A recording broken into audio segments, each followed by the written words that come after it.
How many times a day do you and I stumble upon something valuable?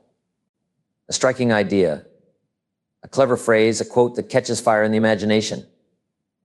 And in the same instant, we say, I must remember that. Then we walk into the next moment, and it's gone. The human mind is marvelous, but it is also a leaky bucket. The people who build extraordinary lives are not necessarily more intelligent. They are simply better at catching. They treat ideas like currency. They don't rely on memory, they rely on discipline. They write things down. They understand that one good thought can change the trajectory of a decade, and that a single note scribbled at the right time can one day become the blueprint for an empire. Ideas are invisible assets waiting for a home, and your journal, my friends, is the safest bank you will ever open. Now imagine walking through a garden of opportunity. Everywhere you look, blossoms of inspiration. Most people stroll through, admiring the scenery, maybe snapping a picture, then leaving empty-handed. But the wise individual, the serious student, walks through that same garden with a basket. They gather, they pluck, they store, because they know seasons change. Spring does not last forever, and what you collect in spring determines what you survive on in winter. Life works the same way. Every seminar, every conversation, every book, every quiet evening holds seeds. Capture them, label them, pack them neatly in the warehouse of your mind on paper, where they can be found when life calls for a harvest of ideas. You see, every idea has its proper season. Some are for now, some are for later, and some are for when you least expect them. Victor Hugo once said, "There is one thing stronger than all the armies in the world, and that is an idea whose time has come." But let me add this, you will never recognize that time if you didn't keep the idea when it first visited. Life rewards the prepared. When opportunity knocks, it does not wait while you rummage through memory. It expects you to answer, note in hand, plan ready. That is why disciplined people appear lucky. They simply stored what the undisciplined forgot. Success is nothing more mysterious than being ready when the world finally asks for what you already wrote down years ago. Most failure, believe it or not, comes from a shortage of usable information, not from a shortage of effort. People are willing to work hard, but they often don't know what to work on. Knowledge is leverage, and ignorance is expensive. The difference between a man who thrives and a man who merely survives is often found in one paragraph he captured and another let slip away. The weak memory says, "I'll remember it." The strong discipline says, "I'll record it." And that one habit changes everything. A journal is not a luxury, it's a toolkit. It turns invisible insight into tangible instruction.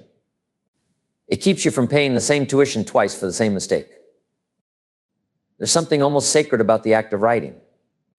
When you pick up the pen, you slow the mind just enough to listen to yourself think. You take chaos and translate it into order. You make the intangible tangible. And in that moment, you begin to build bridges between ideas that never would have met otherwise. On the page, concepts start to mingle, collide, merge. Like snowflakes turning into snowballs, snowballs into snowmen, thoughts into strategies. That's the alchemy of journaling, turning fleeting sparks into lasting light. And the best part is, you don't need talent to start. Only intent. The pen does not judge, it records. Over time, those pages become your silent mentor, whispering back the lessons you were too busy to notice when you first lived them. So become the architect of your own imagination. Use your notebook as a drafting table for possibility. Sketch the city you'd love to live in, the kind of work that fulfills you, the habits that would make you proud. Describe the ideal partnership, the ideal income, the ideal version of yourself who wakes up grateful and confident. Let your words travel to places your feet have not yet reached. Writing it does not make you naive. It makes you engaged. The dream that is written is the dream that begins to move toward you. Paper gives your vision a body, ink gives it breath. Daydreaming ends where pen meets page, because that's the moment fantasy turns into blueprint. And remember, writing doesn't just preserve ideas. It polishes them. The first version may be rough, emotional, exaggerated, but as you revisit it, you clarify, you trim the noise, you sharpen the truth. When thoughts stay in the head, they tangle. When they land on paper, they align. That's how wisdom grows. Not from experience alone, but from examined experience. Writing is the examination. It's the process of turning feelings into facts, confusion into clarity. And with that clarity comes calm. You stop guessing and start knowing. You stop reacting and start deciding. The pen gives you authority over your own mind. Your journal will soon become more than a record. It becomes a mirror. When you look back months later, you'll see a reflection of growth you didn't even notice happening. You'll see the old fears that no longer scare you, the old limitations that no longer fit. You'll see the evolution of your own character captured line by line. And one evening, you'll flip through those pages and realize that the person who started the book is not the same person finishing it. That's the reward of journaling. It's proof of progress, evidence of becoming. It reminds you that life, when written with intention, always reads better the second time. Next, when you begin to write, something remarkable happens. You start to see yourself. Most people try to solve problems while they're still tangled up in emotion. They replay the story, exaggerate the drama, and call that thinking. But when you write, you slow the noise down. You capture your thoughts where you can examine them. You separate fact from feeling, truth from tension. Writing demands honesty. You can't hide from the page, the ink tells on you. When you describe your situation accurately, you remove the fog that confusion creates. Suddenly, the mountain that looked impossible turns into a series of steps. The storm that felt endless shrinks into passing clouds. You realize life was never as bad or as good as your emotions reported. It was simply what it was, waiting for you to see it clearly. Clarity is power. When you write about what's happening, you stop being a character in your story and become the editor. You gain perspective. You notice patterns. Habits of thought that repeat like background music you didn't know was playing. You begin to catch the tone of your own life. You see how a small frustration yesterday became anger today. You trace causes and effects, and that tracing gives you choice. Because once you can name what's happening, you can change it. The person who writes is the person who rewrites, and rewriting your thoughts is the first step to rewriting your life. That's how transformation starts, not with noise, but with notes. Now let's talk about the science of self-discovery. Every time you put a pen to paper, you're building a bridge between your conscious and unconscious mind. You give voice to the quiet part of you that usually whispers beneath the surface. That's why journaling feels therapeutic. It's truth trying to speak. The simple act of describing your day, your doubts, your victories, invites your deeper wisdom to participate. And the more you write, the more honest you become. You begin to catch yourself mid-sentence and think, that's not quite true. That's awareness being born in real time.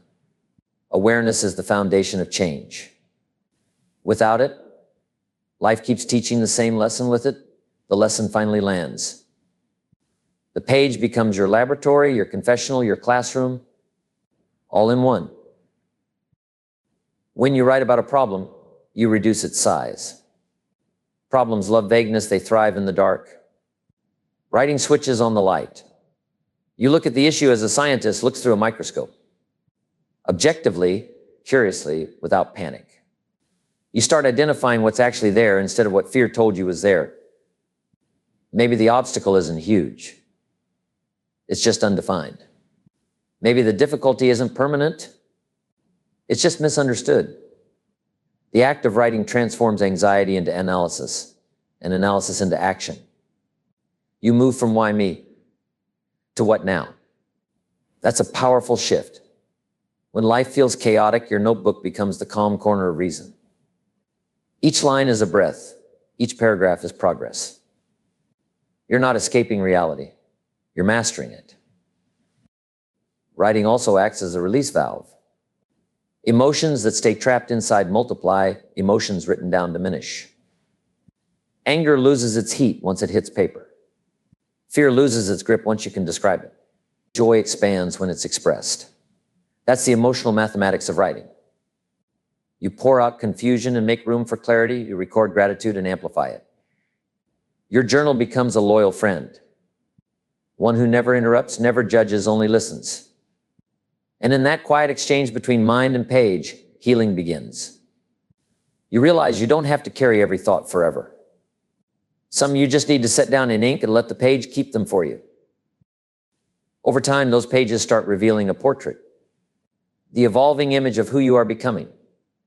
You'll notice themes, the ambitions that keep returning, the fears that keep fading, the lessons that keep repeating until learned. That awareness turns experience into education. The average person lives the same year 50 times. The writer lives 50 different years because he captures the differences. Growth doesn't come from time passing, it comes from reflection. A life examined in writing becomes a life refined in practice. You start to see not just what happened, but what it meant. And meaning, my friends, is the fuel of motivation. The moment you assign meaning to your story, you gain mastery over it. Finally, writing connects you to purpose. It turns existence into evidence. It reminds you that every day counts because every day can be recorded. When you write, you prove to yourself that your thoughts matter, your observations count, and your life has pattern and progression. You begin to live more intentionally because you know tomorrow's page is waiting. And that's how discipline grows quietly out of reflection, one entry at a time. The pen becomes both mirror and compass, showing you where you are and pointing toward where you could go next. That's the power of writing for clarity and self-discovery. It turns your daily living into ongoing learning, and your learning into lasting wisdom. Next, reflection by itself is only half the equation. You can sit under a tree with a notebook full of wisdom and still never see change.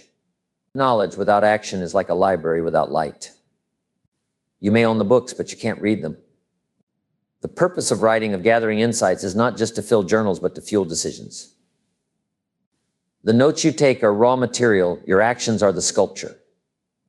The real miracle begins when you stand up from the page and say, now let's see what I can do with this. That's when ideas stop being words and start becoming worlds. The same principle that makes a seed grow. The combination of potential and movement applies to you. Write to clarify, yes, but then act to verify. Reflection refines the map, but only walking the path builds the journey. Now, here's the beautiful secret about taking action. It doesn't have to be perfect, it just has to begin. So many people wait for confidence before they start. But confidence doesn't precede progress, it follows it. Every step you take builds proof that you can. That's how belief is built, through evidence collected by movement. The timid say, I'll start when I'm ready, but readiness is born out of repetition. Your muscles of discipline, courage, and consistency grow by use. Action turns lessons into strength and pages into progress. And here's the paradox. You may still feel fear, but the more you move, the less fear matters. Movement doesn't always remove fear, but it always outruns it. The journal holds the plan, the world holds the test. You need both to grow. Growth is a rhythm, not an explosion. It's small steps stacked over time, like bricks laid each day that quietly build a fortress. Some people think transformation happens overnight. It rarely does. What looks like sudden success is just long-term discipline finally becoming visible. Writing reminds you what to do, doing reminds you why it matters. Every written intention becomes a conversation between who you are and who you're becoming. That's why small, consistent actions matter more than grand occasional ones. Journals filled with notes are good, but journals followed by effort. That's greatness in motion. You don't have to see the whole staircase, just keep building one step higher, one thought into one action day after day. That's how reflection grows muscle and meaning. The bridge between reflection and growth is commitment. Without commitment, even the best ideas slip through the cracks of distraction. Commitment is the daily appointment with your potential. It's showing up even when you don't feel like it. It's trusting that small progress today compounds into massive results tomorrow. When you keep promises to yourself, your confidence rises, and confidence fuels more action. That's how momentum begins, quietly, almost invisibly. Then one day, people call you lucky without realizing that your luck was built from years of written plans and followed steps. They see the outcome, but not the ongoing. But you'll know. You wrote it, lived it, refined it. That's the art of growing through action, disciplined motion guided by reflection. And here's something vital. Growth will test your patience. You'll plant habits today and not see fruit for months. You'll act on a plan and wonder if it's working. But remember the farmer. He doesn't dig up his seed every week to check if it's growing. He trusts the process because he knows he planted in good soil. Your notes, your goals, your routines, they're your soil. Keep watering them. Keep tending them. You don't have to chase results, you just have to keep showing up. Progress has a strange rhythm. It arrives disguised as boredom, disguised as routine. But the moment you stop, the momentum fades. Stay faithful to your practice. Your consistency is more powerful than your inspiration. Inspiration starts the engine, discipline drives the miles. Now let's talk about the byproduct of combining reflection with action. Wisdom. Wisdom isn't just knowing what's right, it's knowing when and how to apply it. Writing sharpens discernment. Action tests it. The two together refine judgment. That's why seasoned achievers seem calm under pressure. They've already lived and written their lessons. They no longer panic when life shifts, they adapt. That's what journaling and doing teach you, adaptability. They remind you that every setback is feedback, every failure a footnote in your education. Growth is never a straight line, it's a spiral that keeps bringing you back to deeper levels of understanding. Reflection makes you aware, action makes you wise. That combination creates maturity, and maturity attracts opportunity. And finally, growth gives you something even greater than success. It gives you perspective. When you look back at your earlier writings, you'll smile at how far you've come. You'll see that what once looked like chaos was actually choreography. Life was teaching, testing, and training you all along. You'll realize that the struggle you documented was shaping the strength you now enjoy. That's why writing and acting are the twin pillars of advancement. One captures the lesson, the other confirms it. When you do both, you become unstoppable, aware, active, and alive in the process of your own evolution. That's what it means to turn reflection into growth. You don't just live, you build. Next, discipline, my friends, is the glue that turns intention into achievement. You can't rely on mood to build a masterpiece. Mood is a visitor, discipline is a resident. The serious student of life develops the habit of recording, capturing thoughts, lessons, conversations, insights, anything of value. Because he knows memory fades, but paper remembers. The faintest line of ink will outlast the strongest mind. A disciplined journaler doesn't wait for convenience, he records in the moment. A quick note on the margin, a sentence scribbled on a napkin. Those fragments become gold when reviewed later. You'd be amazed at what your own words can teach you months after you've written them. A thought preserved is a thought multiplied. That's the discipline of recording. It's the act of honoring your own awareness enough to make it permanent. Now let's talk about the second half of this principle. Remembering, recording without reviewing is like planting without harvesting. The treasure is not just in the writing, it's in the reading. When you go back through your notes, your ideas start to breathe again. They connect, they expand. They remind you of lessons almost forgotten. The serious student studies his own history. He reviews what he once believed, what he learned, what changed.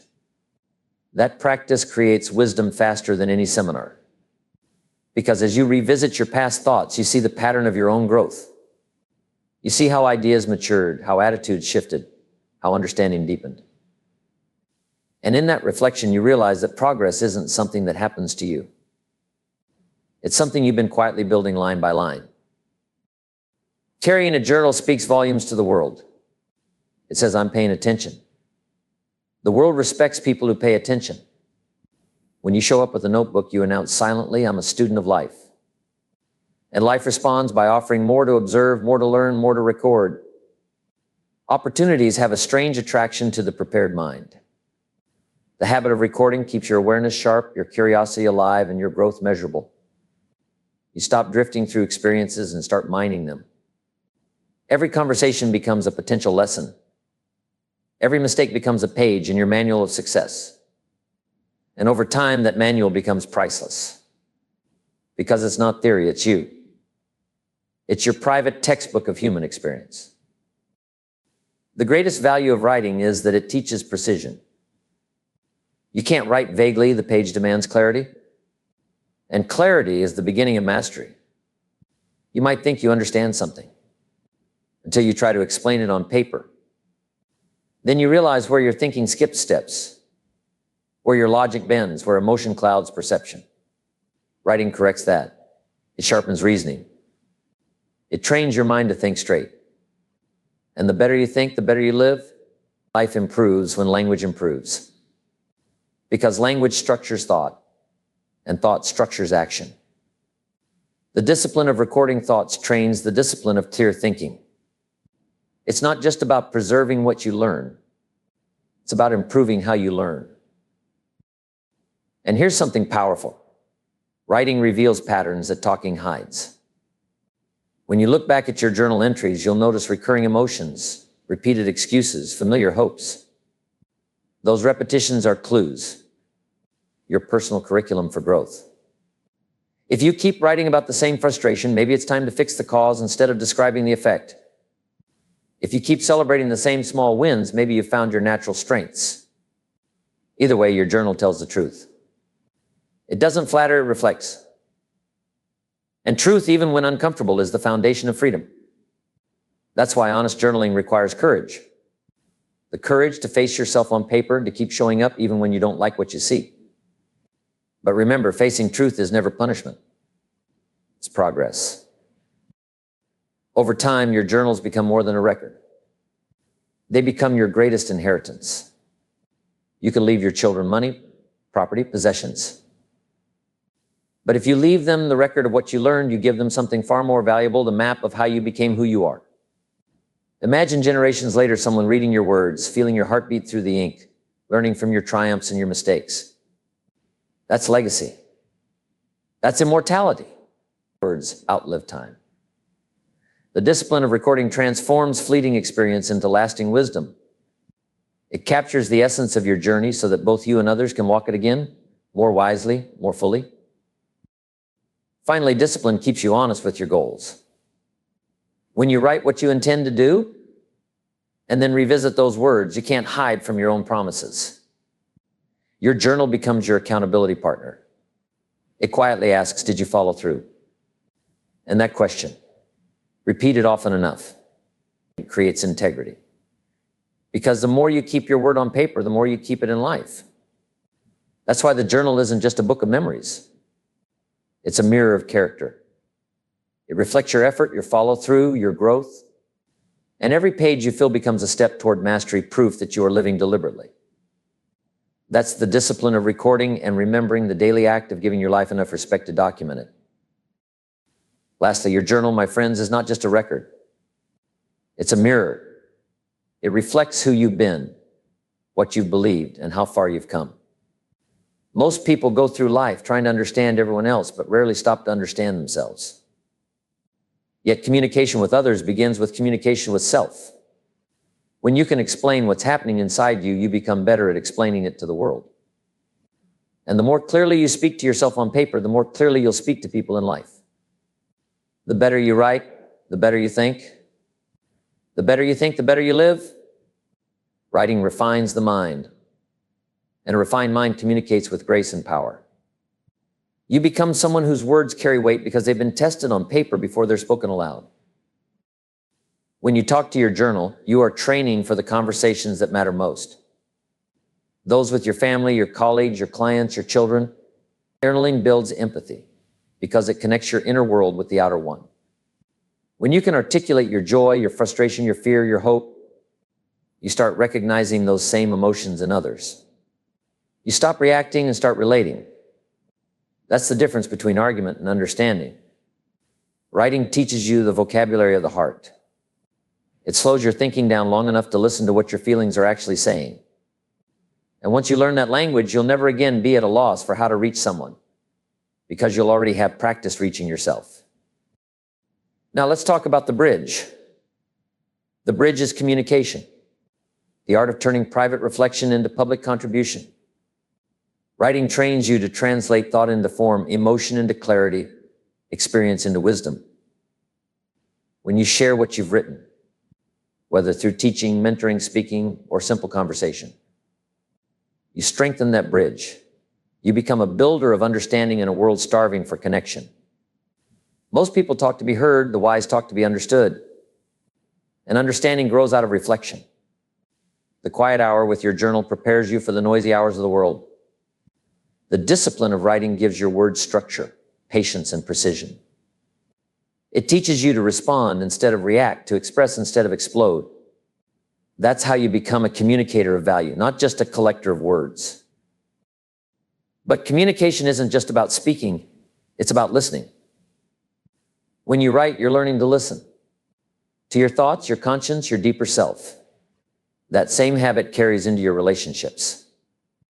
Good listeners are good learners. They don't interrupt, they inquire. They don't judge, they discern. And when you journal, you're practicing that mindset. You listen first, respond later. You let silence speak. That's where wisdom hides. In pauses and patience, in pages that let you think before you act. In a world where everyone is shouting, the person who reflects becomes magnetic. People sense the calm that comes from someone who has already done their thinking in private. They trust it. That's the gift of journaling. It trains you to be a better human among humans. Your journal also becomes a bridge to your future. Every entry is a conversation between who you were and who you're becoming. Some days you'll look back and say, I've grown beyond that. Other days you'll read an old note and find guidance you wrote for yourself years before you knew you'd need it. That's the power of recording. Your past self becomes your present mentor. You realize you've always had wisdom inside you. Writing just brought it out where you could see it. And when you share that wisdom, whether with your children, your friends, or the world, it multiplies. Ideas don't diminish when shared, they expand. Each insight you capture and communicate adds one more light to the human story. So as you write, remember this truth: life is both mirror and bridge. The mirror shows you who you are, the bridge connects you to others. Keep polishing the mirror through honest reflection. Keep strengthening the bridge through meaningful communication. Record what you learn. Review what you record. Share what you've refined. That's the full circle of wisdom: capture, understand, apply, express. Do that consistently, and life will open itself to you in ways most people only dream of. The pen, used with discipline and purpose, becomes a tool of transformation. Capture your ideas. Reflect on your experiences. Share your insights. And one day you'll look back and realize you didn't just keep a journal. You built a life worth remembering.